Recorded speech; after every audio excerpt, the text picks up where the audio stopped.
Hello there and a very warm welcome to World Cricket Chat as we preview the first one-day international between India and England that will be played in Pune this Sunday. Suneer Chowdhary here and I have tarot reader Shruti Chopra speaking with me, making her predictions for this game. Hello Shruti, welcome to the show and how are you? Hi Suneer, I am doing very well. I hope you're doing well too. Yes, I am and talking about this match, India were comprehensive winners in the test series that they hosted against England before the beginning of the new year, winning it 4-0. But the big question is whether they can repeat this magic in the ODIs and the T20s that follow. And India host England in 3 ODIs and 3 T20 internationals in this on this tour. India's record in ODI cricket in recent times has been patchy, and when I say patchy, I'll just read out a few stats. Since 2015, the 2015 World Cup, in fact, when they got knocked out in the semi-final. They have lost to Bangladesh and Australia away from home.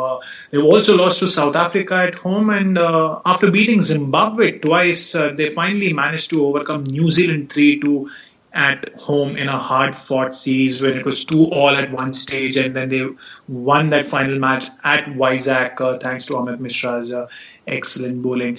Which is why, Shruti, my most obvious question to you going into the series is, how do the cards look for India? Well, Suneer, I have a few problems with Team India.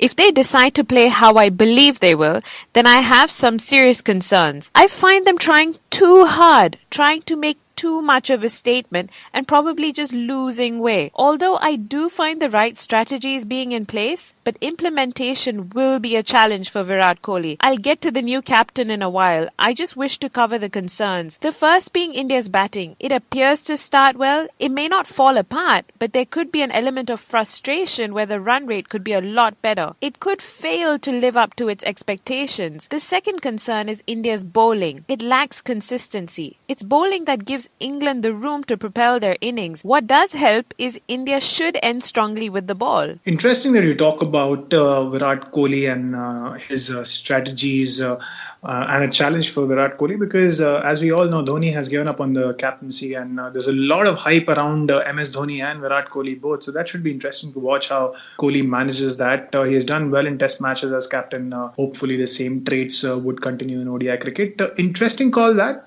Concerns with the Indian batting and their bowling, something we have seen in recent times. Personally, I feel that there is a lot of dependence on Virat Kohli, the batsman in white ball cricket.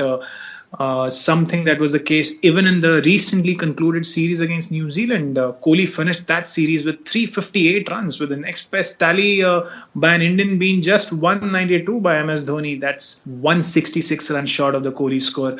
What India needs is for the rest of the batsmen to come to the party and fire up, and the return of Shikhar Dhawan and KL Rahul at the top and Yuvraj Singh in the middle might be that step in that very direction.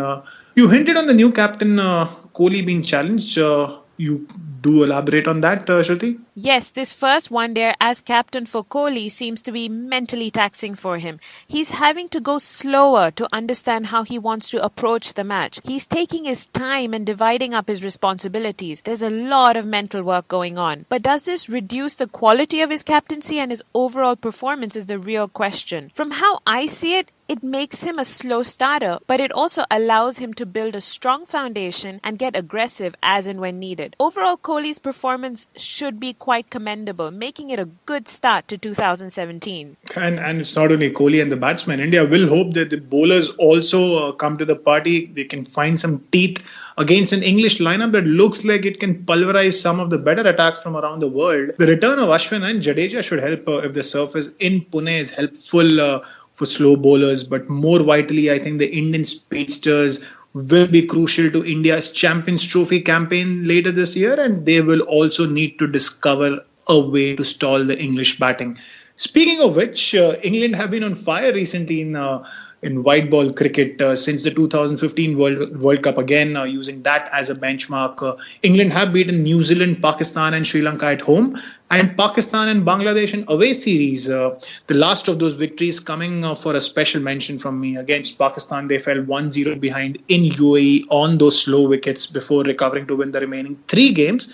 While they overcame Bangladesh in Bangladesh 2-1, something that Zimbabwe, India, Pakistan, South Africa and Afghanistan have all failed to do in 2015-16. So that's a bit of a concern from an Indian perspective, but England do go into the match with a lot of confidence in that sense. And I'm sure they'll be able to start off on new clean slate after that 4-0 test match drubbing, Shruti. England are feeling quietly confident. They don't wish to hang on to their recent test series loss, but somewhere they still feel the pinch of those losses, which in turn doesn't allow them to play as freely as they could. Suneer, they have some great cards for this first match. They appear to grow in confidence too, but confidence has to be translated into performance. So when I look at their batting, I find them to be steady, but I also feel they will be unable to up their tempo quite consistently. Like I mentioned earlier, they will be given opportunities by India's bowlers, but they may not make the most of it. On the other hand, their bowling seems to be aggressive and well balanced. It's the bowlers that could keep them in the game. And England did win the first game, first warm-up game, when they chased down 307 against India A.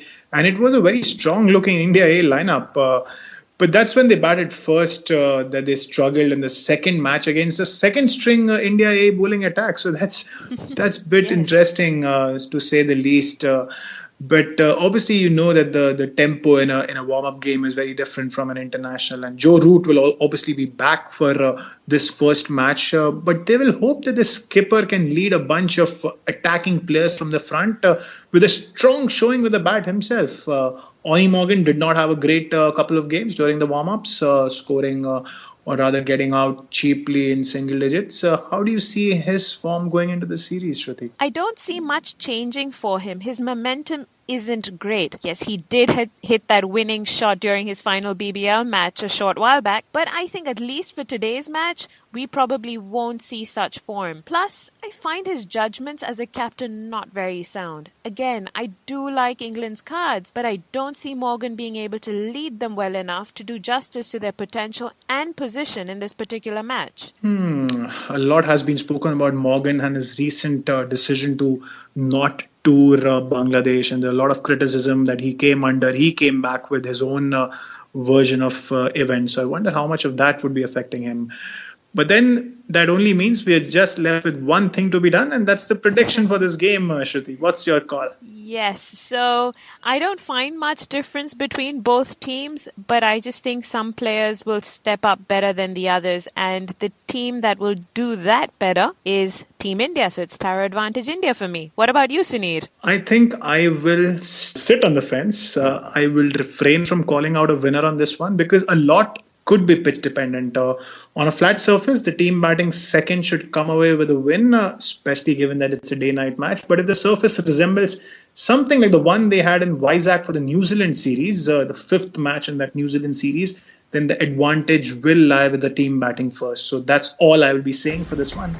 Great, then we'll see how it goes. And that's it for today. We will be back very soon with our new podcast. So until then, please do subscribe to our channel and do follow us on Twitter at World Crick Chat. Bye-bye.